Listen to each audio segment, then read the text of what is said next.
മഹാരാഷ്ട്രയിൽ മൂന്നാം ഘട്ട വോട്ടെടുപ്പിലും തണുത്ത പോളിംഗാണ് രേഖപ്പെടുത്തിയത്. വാശിയേറിയ പോരാട്ടം പ്രതീക്ഷിച്ച പവാർ കുടുംബം നേർക്കുനേർ പോരാടിയ ബാരാമതിയിലും തണുത്ത പ്രതികരണമായിരുന്നു.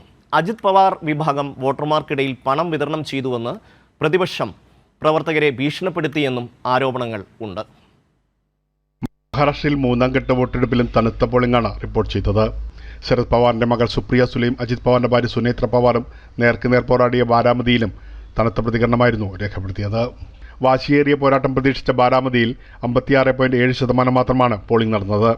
പവാർ കുടുംബത്തിലെ അധികാര പോരാട്ടം ജനങ്ങൾക്കിടയിൽ വലിയ അംഗീകാരം ലഭിക്കാതെ പോയതും ഇരുവിഭാഗങ്ങളെയും ആശങ്കയിലാക്കിയിട്ടുണ്ട്. ആദ്യമായാണ് പവാർ കുടുംബത്തിലെ രണ്ടുപേർ പരസ്പരം തെരഞ്ഞെടുപ്പിൽ മത്സരിക്കുന്നത്. സുപ്രിയ സുലെ വോട്ട് രേഖപ്പെടുത്തിയ ശേഷം ബാരാമതിയിലെ കാത്തേവാടിയിലുള്ള അജിത് പവാറിന്റെ വീട്ടിലെത്തി അമ്മ ആശാതായ് പവാറിനെ കണ്ട് അനുഗ്രഹം വാങ്ങിയിരുന്നു. അതേസമയം അജിത് പവാറിന്റെ നേതൃത്വത്തിലുള്ള NCP വോട്ടർമാർക്കിടയിൽ പണം വിതരണം ചെയ്തുവെന്നും ശരത് പവാർ പക്ഷം പ്രവർത്തകരെ ഭീഷണിപ്പെടുത്തിയെന്നുമുള്ള ആരോപണങ്ങൾക്കിടയിലായിരുന്നു ബാരാമതിയിലെ വോട്ടെടുപ്പ്. 4 घटना हुई है.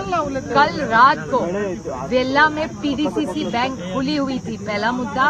दूसरा, भोर में बहुत सारी गाड़ियां पकड़ी गई, ऐसा वीडियो घूम रहे. और तीसरा, बारामती में भी कई जगहों में ऐसी खबरें आ रही है. तो बारामती भोर बहुत सारी जगहों से ऐसे वीडियो आ रहे हैं.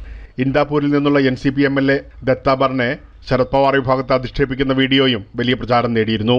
മന്ദഗതിയിലുള്ള തുടക്കത്തിന് ശേഷം മഹാരാഷ്ട്രയിലെ 11 മണ്ഡലങ്ങളിലെ മൂന്നാം ഘട്ട വോട്ടെടുപ്പിൽ വൈകുന്നേരം 6 മണിക്ക് 61.44% പോളിംഗ് രേഖപ്പെടുത്തി.